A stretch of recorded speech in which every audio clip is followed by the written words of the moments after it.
Okay, everyone, let's get started. So I'm very happy to have the privilege to introduce Paul C. Taylor from the University of California in Los Angeles for our second Welsh Aesthetics Forum talk of the year.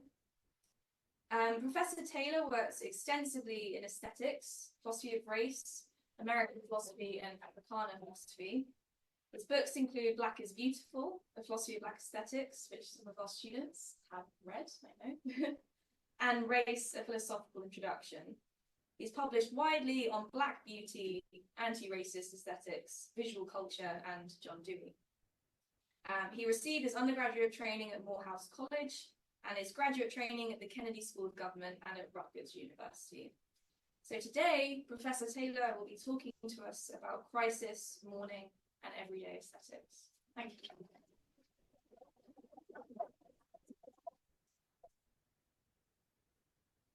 Good afternoon. Thank you everyone for coming out. Thank you to Daisy and Panos for inviting me and for arranging for my visit and for setting everything, putting everything in place for my visit. I know that kind of work is can be challenging, especially in highly complex, highly bureaucratized institutions. So I'm grateful to you for the work you did. It's an honor to be here. It's an honor to be a part of the Welsh Aesthetics Forum. I will repay this honor by making you all guinea pigs. So this is an experiment, isn't quite right.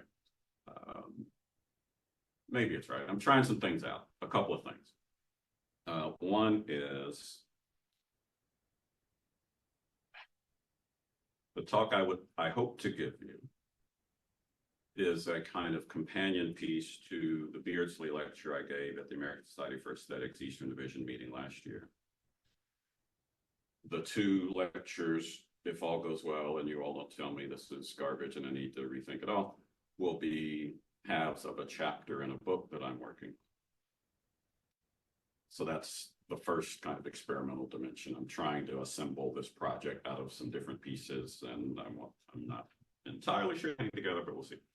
The second thing, which may be more worrisome, is the last two words in my title. I think Daisy said this. I know you said I work on John Dewey. My dissertation was on John Dewey. It was on John Dewey's aesthetics, which when I took up the topic, my dissertation advisor, Peter Gibby, said, I don't know if there's anything there, but we'll figure it out together. I thought there was something there. I still think there's something there. But I came to Dewey through a path that most people who are trained the way I'm trained don't. I came through phenomenology and sort of, I was encouraged to take seriously the thought that Dewey was a participant in a tradition that grows out of a kind of post-Hegelian ferment. And so there's a kind of thing that he's doing. There are a number of things that he's doing that don't register if you come to him through Hilary Putnam or Richard Rorty. Right. So, Rorty says, person Dewey are really cool, but I wish they stopped talking about experience. They should just talk about language. Come on, man.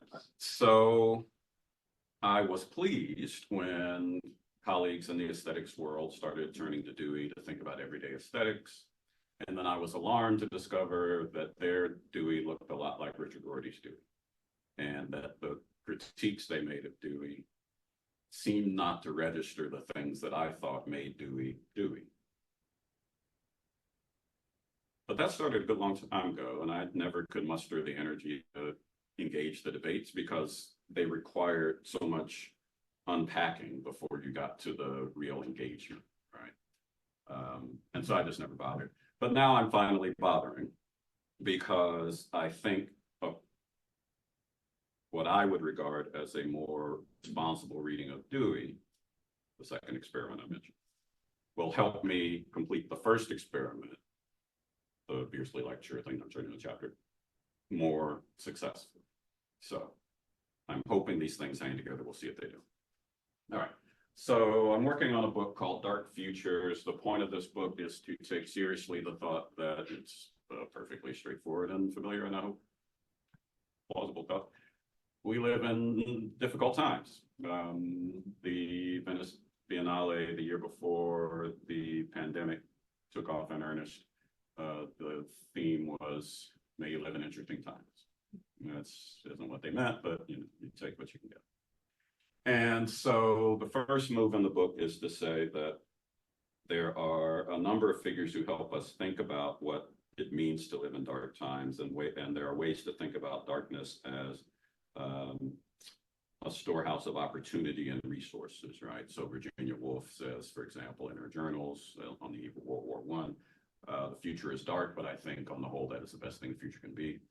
Howard Thurman, towering figure in American religious thought, mystic, wrote a book called The Luminous Darkness, which borrows language from the Odyssey to do the work of a certain kind of negative theology, which is about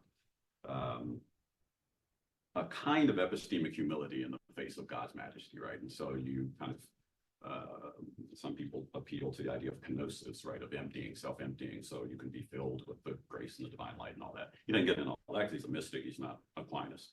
But the idea of a luminous darkness does work for him, writing in 1965 at the height of the U.S. Civil Rights Movement, right? So he wants to say there's a way to think about the political challenges of segregation through the idea of a kind of luminous darkness. So even though we live in dark times, there are these possibilities, both of these figures say. And in this book, I use Toni Morrison to, I borrow from Toni Morrison a resource to try to tease out some of these resources in the darkness. In one of her essays, she's describing her writerly practice, and she talks about her work as an exercise in a kind of literary archaeology, right? The point of the work is to use your imaginative powers to dig into certain kind of cultural sites, SITES, for which there are not adequate records, or with respect to which our society has cultivated a kind of ignorance or forgetfulness, right? And she uses her literary skills to dig into those sites and tease out meanings that might otherwise go missing. She calls it sometimes an exercise in rememory, right? So that's that book. But as I was working on that and trying to find these resources in Morrison and trying to understand them and engaging with colleagues in political theory who use Morrison's work for related things, I found some other language that I found really provocative, right? She talks about, there's an essay called The Future of Time. And she says the following: when the past gnaws into the future and swells as it advances, we sometimes respond with a mourning, a requiem, a holding away of time's own future, right? So this is one way of talking about the context for a lot of her fiction writing, right? Our fiction writing is in deep and abiding ways robustly historical, right? She's digging into certain moments in American history, principally. Because they have been subjected to, or they have been the subject of a concerted exercise in manufactured ignorance and forgetfulness, right? And so she wants to, in a certain way, amplify these meanings. But this is necessary because other visions of the American past have gnawed away at the possibilities for our present and our future, and at the same time have allowed a certain kind of historic legacy, right? A legacy, what some people call the afterlife of slavery, right? To kind of loom over the present in ways that all of which becomes a kind of oppressive, rooting omnipresence, right? That complicates the burden of constructing a healthy life in the present. And so, of course, she's talking in some ways about the legacy of moments like this. This is Mamie Till Mobley. Emmett Till's mother, Emmett Till, famously was murdered in 1955 in a very grisly lynching that became a national controversy and scandal, and in part in deference to the horrific nature of the killing, and at the same time, the completely familiar nature of the killing. Lynching had become a national pastime by 1955. She insisted that her son's casket be kept open during the funeral. And this photograph was taken along with some others and published in Jet magazine, which is a magazine that was kind of the center of African-American vernacular culture in the middle of the 20th century, and did the equivalent of going viral, to the extent you can go viral in 1956. This image and headline are from an article in the New York Times that the great poet Claudia Rankine wrote to cash out the headline. You see the condition of Black life as one of mourning. This is what Toni Morrison is trying to grapple with when she talks about the future of time, right? And what people are interested in when they talk about the afterlife of slavery, talk about being in the wake, Christina Sharp's work. And then Toni Morrison goes on to say,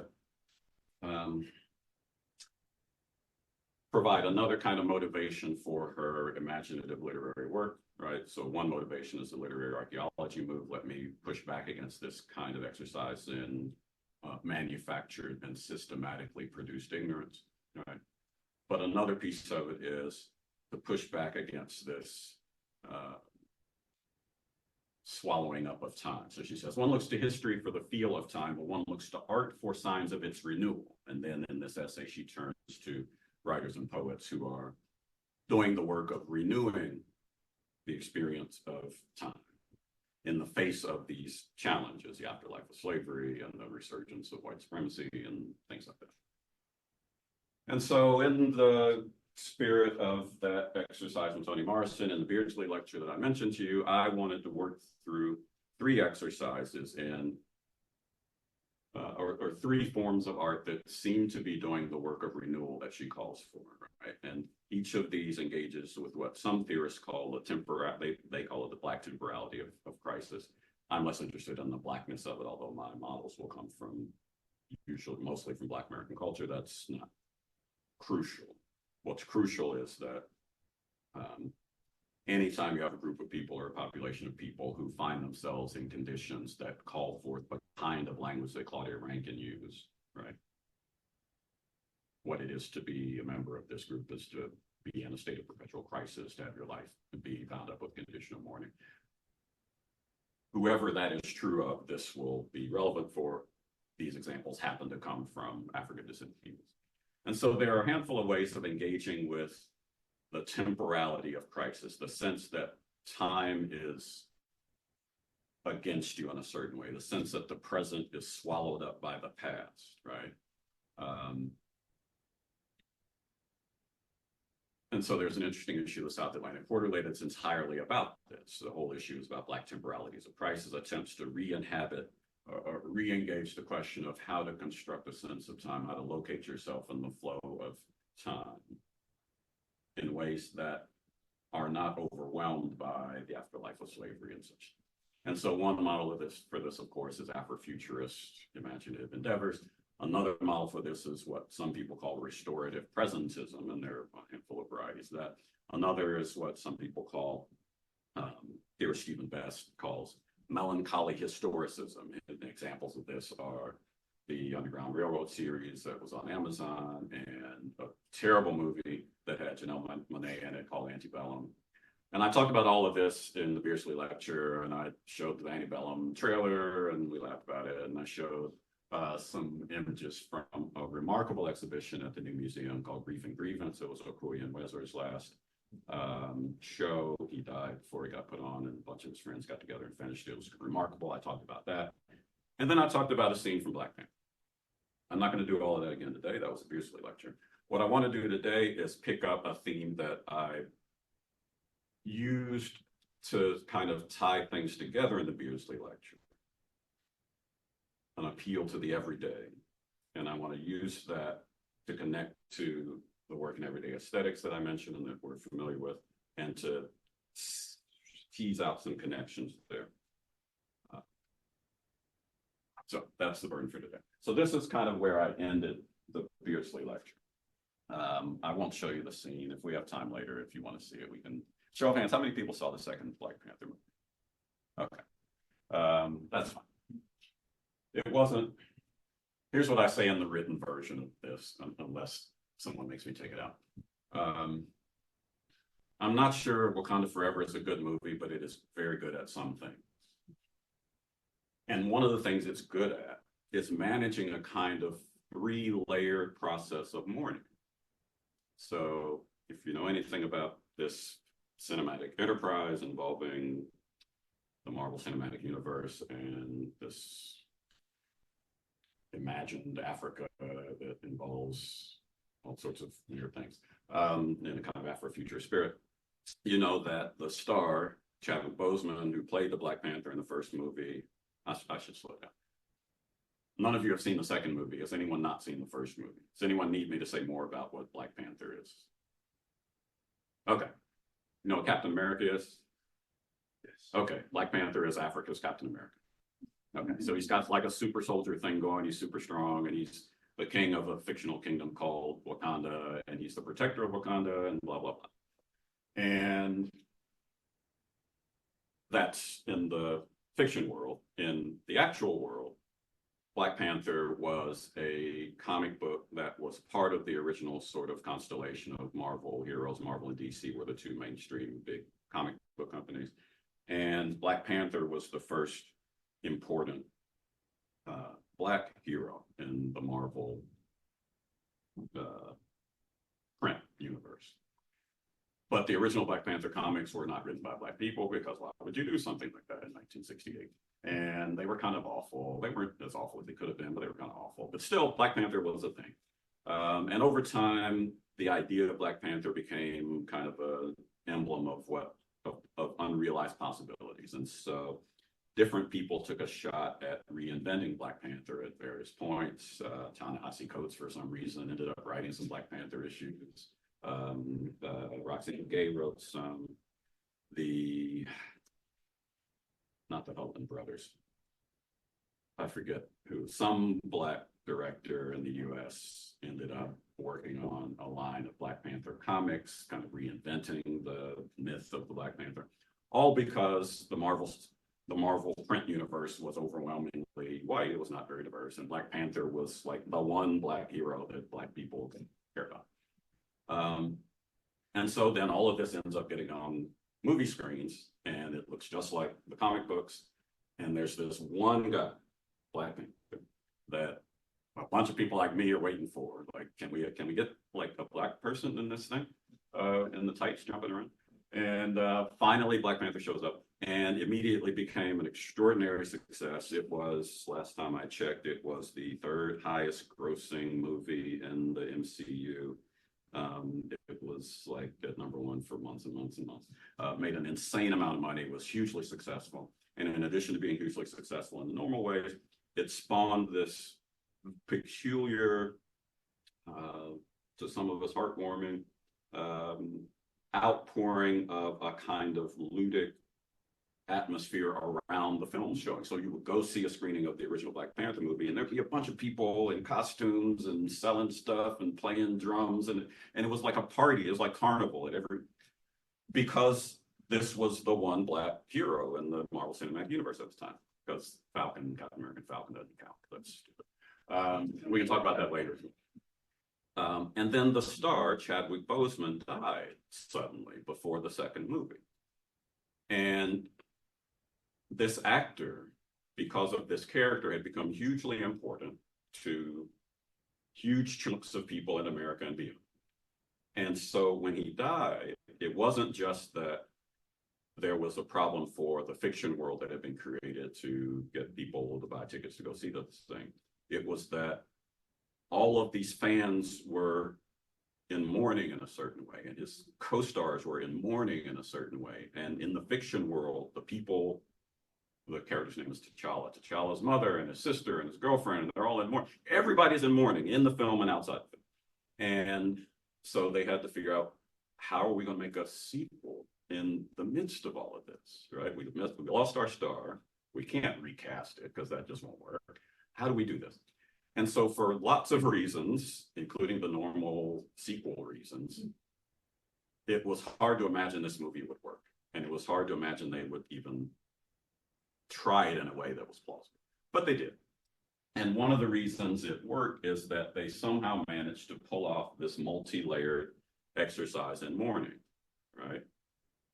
The people in the fiction world, the people are mourning the loss of King T'Challa.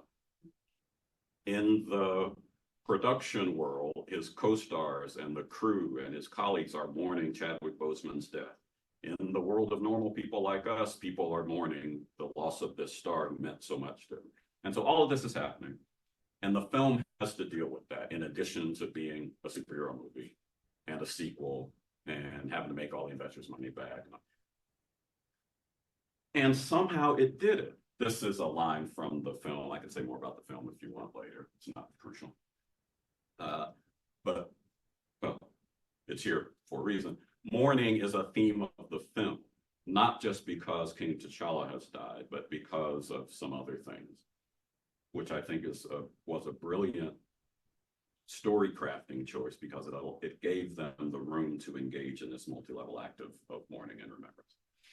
And it all comes to a head for me. This is where I ended the selection. In this remarkable scene, I think it's remarkable. None of you have seen it, so I can just assert that it's remarkable, and you have to believe me. With T'Challa's sister, Princess, I guess she's Queen now. You haven't seen the movie. Spoiler alert. If you don't want to have it spoiled, stop up here. I just won't say it. Anyway, this is T'Challa's sister. And she has refused through the entire movie to complete the mourning ritual that one participates in when somebody dies and when royalty passes away in Wakanda. You're supposed to burn the burial clothes. She won't do it. And her mother is like, why won't you do the thing? We're supposed to do the thing. And she's like, I can't. The whole movie, she refuses. And because it's a superhero movie, there's a bunch of running and jumping and tights and jetpacks and rocket ships and all kinds of underwater people and all kinds of things are happening.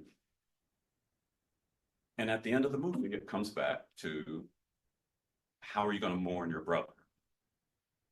And so it's a superhero movie. People are dressed like this. People look like this the whole movie.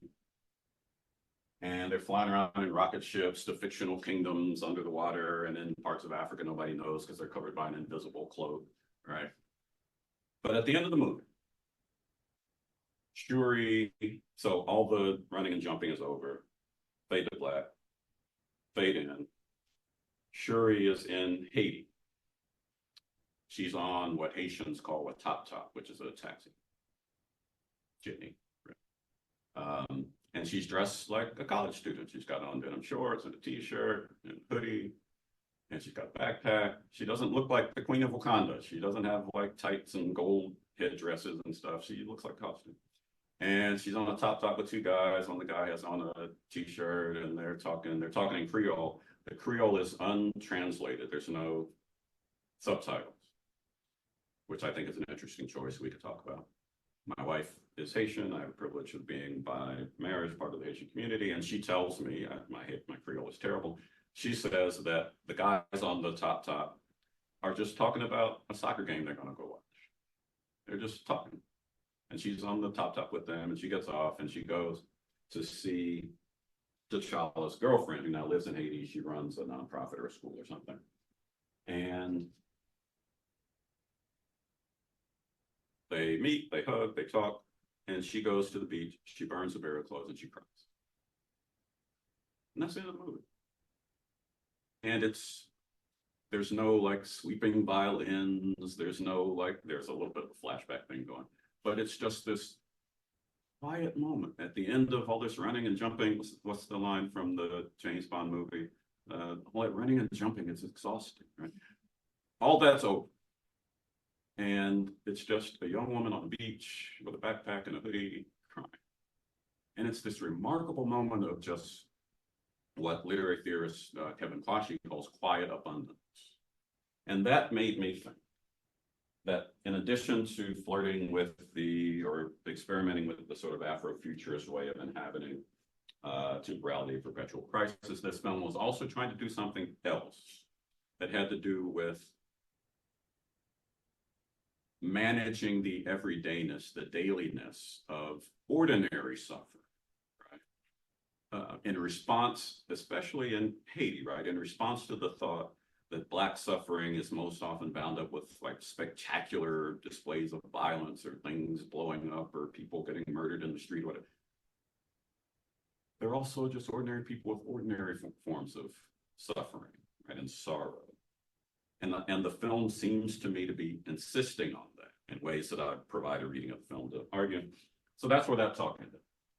And so then I just threw in a bunch of stuff about the everyday, and that's a way to cash out Toni Morrison's language of unfolding. This is from the Grief and Grievance exhibition.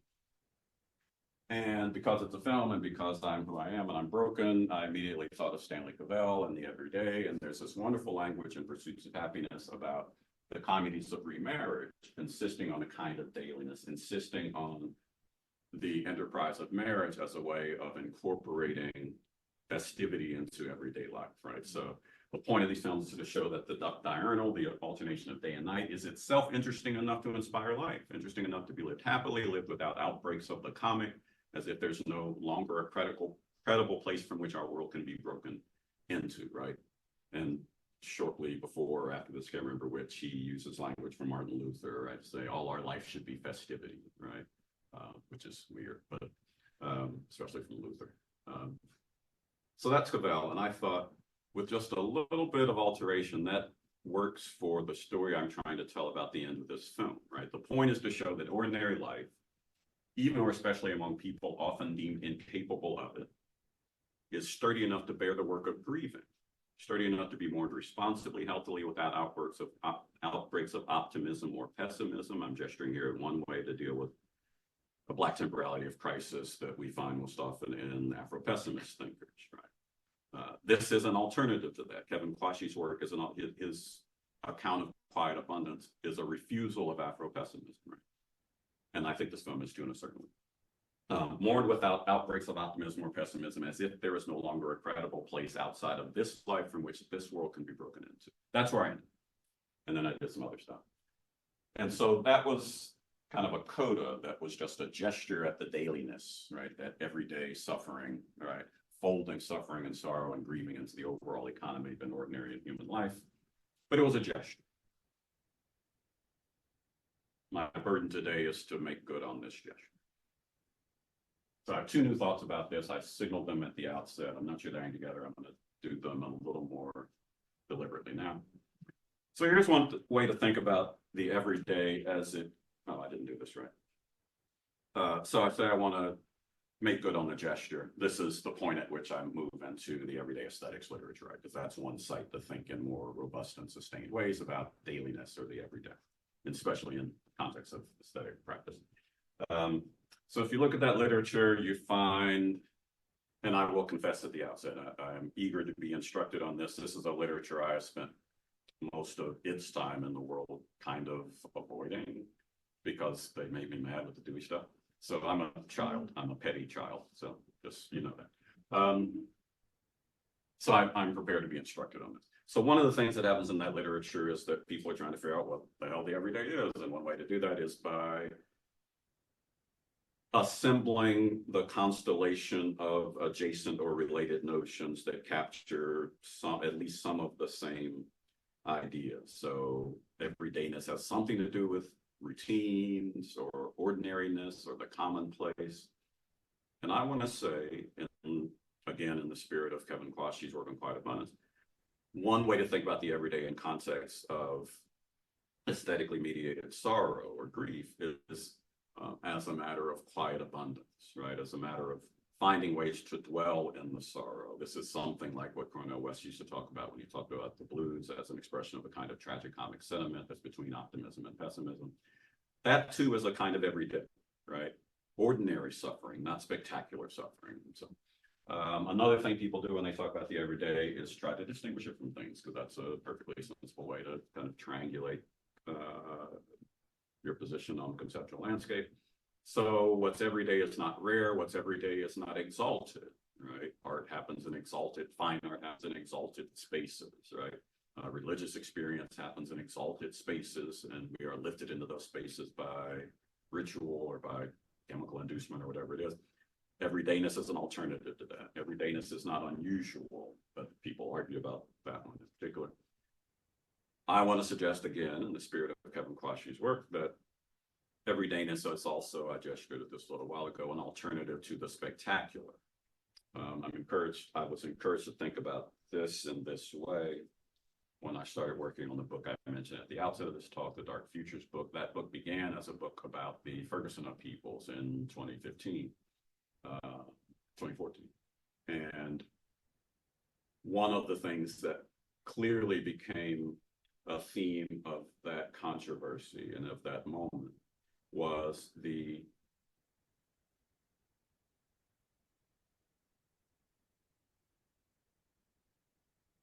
pervasive and abiding sense of ongoing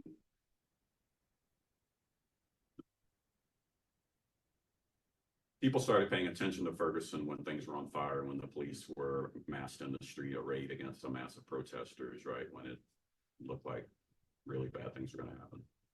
But once people started paying attention, it became clear that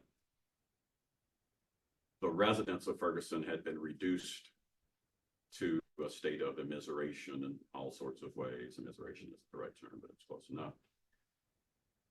Because of certain kinds of social, cultural, and political dynamics that were devoted to the ongoing production of vulnerability as opposed to the episodic outburst of spectacular violence, right?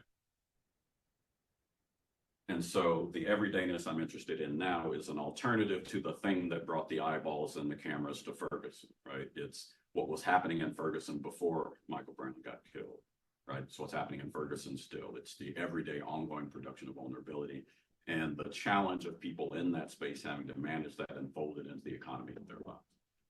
So that's one way I wanted to use the sort of everyday aesthetics framework to deepen the gesture at the everyday that I made. But the thing I'm really interested in is the Dewey connection. And I'm interested in rescuing Dewey. Well, here's one of the reasons I didn't do this before, because it seemed, I didn't want this to be an exercise in special pleading. I didn't want to be the Dewey guy who's defending Dewey against the bad people who want to take Dewey down. It's not how I want to live my life. That's not this. But now I think I have a use for the resources that Dewey provides in this space, but that use becomes visible only if we clear away the objections. That's the idea now. And so Sherry Irvin, in a piece in 2007, I should talk to Sherry about this. You probably hadn't thought about this since then. And Yuriko Saito in her celebrated work on everyday aesthetics both bring certain kinds of criticism to bear on Dewey. I've collapsed those probably irresponsibly into a couple of very short gestures. The basic idea is Dewey is helpful and points in the right directions, but he misses the mark in all sorts of ways. One way he misses the mark is that he imposes all of these requirements on aesthetic experience that just seem not to be in place when you think about everyday aesthetics. There's like a coherence requirement and unity. He talks about aesthetic experiences being coherent and unified and complex and being bounded, or as a kind of consummatory dimension to it as the experience folds and grows over time and all that kind of stuff. And that just all seems like way too much. For example, Sherry says, there's all this stuff I do that I think about in connection with everyday experiences of the aesthetic that don't have any of this stuff. And she goes through a couple, 1, 2, 3, 4 examples. This is one of them. She says, and I quote her, I move my wedding ring back and forth over the knuckle that offers its slight resistance. I jiggle it around in my right palm to enjoy its weight before sliding it back on. She says, I can do this mindlessly. It just is the thing that happens. And I kind of enjoy it, and it's got aesthetic dimensions to it, but it doesn't have closure or unity or complexity. It doesn't have any of all that fancy stuff. Dewey seems to be smuggling back into what was meant to be a kind of democratic and emancipatory conception of the aesthetic. All the stuff you get from fine art, which seems really weird. You don't have to do that, Sherry says. Not unreasonable. Yuriko Saito says something similar. She says, you know, Dewey has this really interesting commitment to teasing out aesthetic experience properly, so-called, from more garden variety kinds of experience. So he talks about how lots of experiences kind of humdrum and drab and whatever, and then things happen and it grows into an aesthetic experience, to which Yuriko wants to say, well, drabness is an aesthetic feature, quality, right? Dreariness is an aesthetic quality. And then she cites people who say Dewey has done a very nice job kind of by accident of describing this kind of alternative world of aesthetic properties like drabness and dreariness while excluding them from the aesthetic. So we can start where Dewey ends up and then fix the mistakes he makes by recognizing, quoting Yuriko, experiences like these of the humdrum, the drab, and the dreary are not anesthetic, as Dewey seems to claim. They may not provide us with an experience. This is technical language for Dewey. We'll come to this. but they still affect us in an aesthetically relevant way. And the quote Dewey seems to rule that out. So Sherry and Yuriko both want to say Dewey's got some nice stuff going on, but he fails to realize the potential of his own view because he smuggles back in all the stuff he wanted to get rid of from the fine arts. Let's take the everyday turn seriously and set aside this commitment to closure and unity and things that aren't dreary and humdrum and so forth. Is this okay so far? Am I doing violence to it? Okay, good. All right. So here's the problem. So this was why I said the thing about Dewey being part of a post-Hegelian tradition. Dewey's a kind of aesthetic experience. I was going to save this language for later. I'll go ahead and use it now. Professors Saito and Irvin proceed as if Dewey is giving them an ontology of the everyday aesthetic. But what he's doing is providing a phenomenology of it. Those are different enterprises. A phenomenological analysis has to do with the management of experience over time. It has to do with the kind of thing William James was interested in when he talked about the buzzing, blooming experience, buzzing and blooming confusion that turns into experience once we manage the unfolding of experience in a certain way over time. It's the same set of intuitions that lead to the innovations of Gestalt psychology, right? It's the same set of intuitions that led Kierkegaard to say, I'm paraphrasing in the way everybody does because nobody actually reads the passage in the journals. We live forwards and we understand, but we understand backwards, right? There's a way in which after Hegel, one of the principal burdens of a handful of traditions in Western philosophy has to do with navigating the historicity and temporality of our experiences, right? If you were raised on the kind of Hegel I was raised on, which is to say a canned bad version, it was the philosophy of history was just about history, but it's not just about history, it's about something richer, which has to do with the unavoidable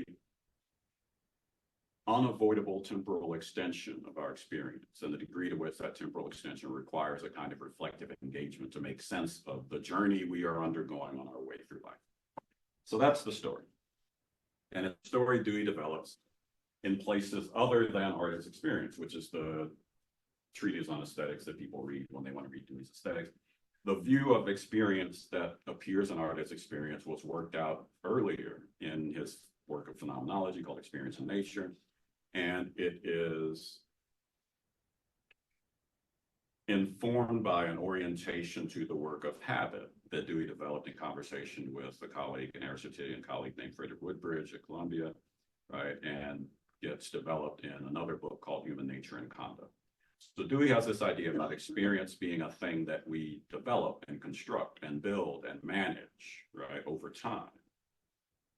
That's essential to the way he thinks about aesthetic experience that seems to fall out of the story that Irvin and Saito want to give. Here's how that works in his aesthetics. This is the concept. See, this is why I didn't want to do this stuff, because I have to do all it. So he says, here's the language that worries Saito.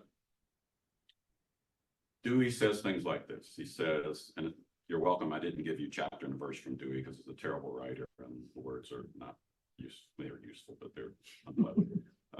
Oliver Wendell Holmes said Dewey's prose was like the clanking of a subway train. And he's right. But in art as experience, Dewey offers a kind of three-phase story of experience. There's the stuff that happens to you every day, which I call, taking instruction from Yuriko Saito, humdrummery, right? Then there's complete experience, which is what you have when you reflect on humdrummery in a way which allows you to tell a story about how your life is going or what's happened to you. Dewey gives examples like, you know, when you finish dinner and you look back and say, oh, that was some meal, right? That's a weird example and a kind of artificial example, but it has the shape he wants, right? You can get at this by working through some language from Charles Sanders Peirce, right? Peirce talks about the way habits have to be disrupted before reflection gets brought to bear, right? And when reflection is brought to bear by the disruption of habit, then you have to tell a story about what you're doing and how to manage your journey into the future. All of that is in play for Dewey. And it's only when you have a kind of reflective engagement with the humdrummery of your life that you have what he calls complete experience. That's the point at which experience is unified, he says, by a kind of aesthetic quality, is the felt sense that all of this is hanging together to tell a story for me, right? Aesthetic experience emerges when the experience is managed for the sake of enjoying the sense of the aesthetic quality that invites the whole thing to hang together, right? So it's a three-phase thing. But it's essentially about a kind of temporality, about making sense of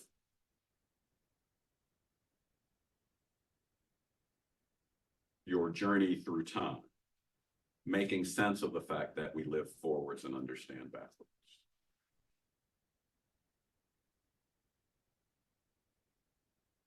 So, read this part.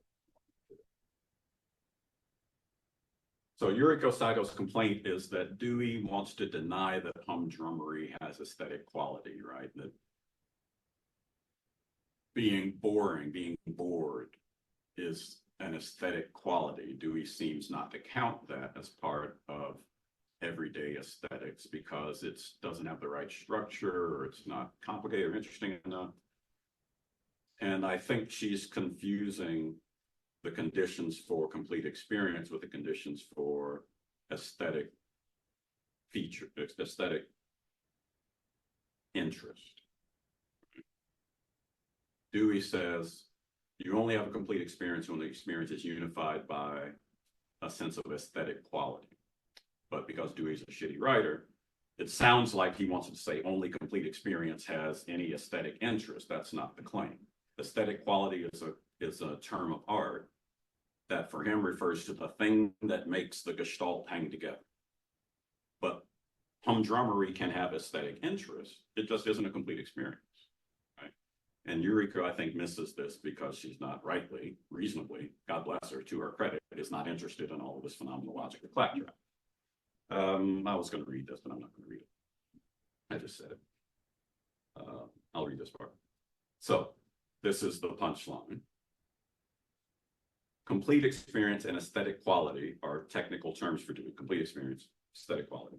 They combine to indicate the felt sense that the buzzing, blooming confusion that James talked about hangs together relative to some intention or purpose or perspective of an experiencing agent that is charged with managing that experience as it unfolds over time. Neither of these things, complete experience or aesthetic quality, is a requirement for felt enjoyment or suffering, which is what Yuriko thinks Dewey is denying. Aesthetic elements can appear in the moment, dreariness, drabness, whatever it is. What matters is what you do with them. That brings us to Sherry. Sherry wants to say that the experience of twiddling with her ring is an instance of everyday aesthetics, even though it's not a complete experience and it doesn't have the features Dewey wants to attribute to aesthetic experience, to which I want to say, but Sherry, you just told me a story about the ring. You have engaged reflectively with the materials of humdrummery to turn that into a kind of experience. Once you've narrated it, you've done the thing that Dewey says makes it into a complete experience, right? But that dimension of the enterprise is not readily visible to her because she's not thinking of it as a matter of phenomenological elaboration. She's thinking of it as a matter of ontology, right? What are the features of this static state of affairs in virtue of which we can say it is a certain kind of thing? That's not the move. The move is, what kind of story are you telling? How are you living forwards and understanding backwards? Right? And she misses that. But it's not her fault. It's her fault because Dewey's a shitty writer, right? So Dewey stumbles because he makes the language murky, right? He talks about aesthetic quality, which sounds like a thing he doesn't mean. But the stumble is not in the register that she thinks it is. It looks like a theoretical stumble. It's not. It's an expository stumble. He should have used better language. It doesn't. And as a consequence, the implications are not as dire as she thinks they are. All right, so bring all this full circle. Turning humdrummery into experience requires the application of narrative or something like it. Sherry tells us the story about the ring. Sherry tells us the story about her cat's fur and smelling the fur. And she said it smells like toasted pine nuts or something. It's very strange. I'm not kind of catchy yet. So turning humdrummery into experience requires the application of narrative or something like it. This reminds us that the quest, so I'm taking all of this Dewey apparatus back to Kevin Quashie and Toni Morrison and all. It reminds us that the quest for an everyday sense of mourning, a way of coping with the commonplaces of permanent crisis, requires telling the right stories about the unfolding of experience. These stories can help themselves to tired and pessimistic scripts about the essential connection between, say, blackness and crisis or blackness and trauma, right? Haiti is, what did Donald Trump say? There were like 7 shitholes and Haiti was one of them. I forget what the other ones were, right? You know, we think of Haiti as a permanently, perennially failed state. We decline to think about the way U.S. foreign policy has helped make it that kind of thing. But because those are problem people, they are just broken, right? And so we have a story to tell about why that place is the way it is and why suffering seems to be rife there. We can tell that kind of story as a way of understanding backwards. We can help ourselves to stories that treat Black history or the history of many long-suffering people. Remember, this isn't just about Black people. As a catalog and litany of losses, James Baldwin has beautiful language about this. Or we can use stories that restore the permanent possibility of loss to its place in the everyday. The Queen of Wakanda gets on a top backpack and a hoodie. A bunch of guys in t-shirts talking about soccer and gets off, sits on the beach and cries. We can appeal to stories that restore the permanent possibility of loss to its place in the overall economy of human finitude, to the working, what Buddhists call dukkha, right? Life is suffering, which doesn't mean life is bad. It just means this is part of it, and you have to find a way to deal with it, right? And then we can consider what a responsible but not pessimistic encounter with loss looks like. So the claim for Black Panther is that not only is it doing this kind of Afrofuturist work to reclaim a different orientation to Black history, right, or to the temporality of crisis, but that alongside or underneath or adjacent to the Afrofuturist move, there's this insistence on a certain way of inhabiting the present and the everyday that manifests in this otherwise very peculiarly quiet moment at the end of a freaking superhero movie with people running and jumping, right? So, language here. I forget which monk it was. I want to say it's Ajahn Chah. But somebody asked a great Buddhist monk if this was the last day of his life, what you would do. And he said, so they look for him and they want to ask him this question. They look around, they find him, and he's out tending the garden. They say, well, if this was the last day of your life, what would you do? He looks up, he says, well, I finished tending my garden. Right? Sometimes, you know, that's life is life, right? You, what's the Zen line? You sit and you tend the garden. So, conclusion. I have been encouraged to think, and I'm curious to know if you think I should continue to think, that Dewey is the key to, or one key to, or one resource for thinking about a temporality of crisis instead of, say, a metaphysics of despair. Dewey gives us the resources to think with works like Black Panther and others about retail sadness as opposed to wholesale despair. He helps us think about managing, working, inhabiting our experience, about recruiting the moment, the immediate moment in its immediacy, into an unfolding way of moving through the world that can accommodate, that can hold the sadness of everyday life. A sadness that even in a state of perpetual crisis will not drown the everyday in the exaltation of a pessimistic metaphysics of lamentation.